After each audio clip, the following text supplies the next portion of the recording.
Breaking news now. WECT News has confirmed retired Major General Joseph McNeil has passed away.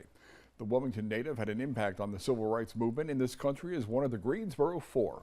On February 1st, back in 1960, McNeil and three other students from North Carolina A&T University asked to be served at the Woolworth's lunch counter in Greensboro, challenging the store policy denying service to non-white customers. When they were denied the service, they remained in their seats, and the peaceful protest inspired a movement that eventually led to the Civil Rights Act being passed in 1964.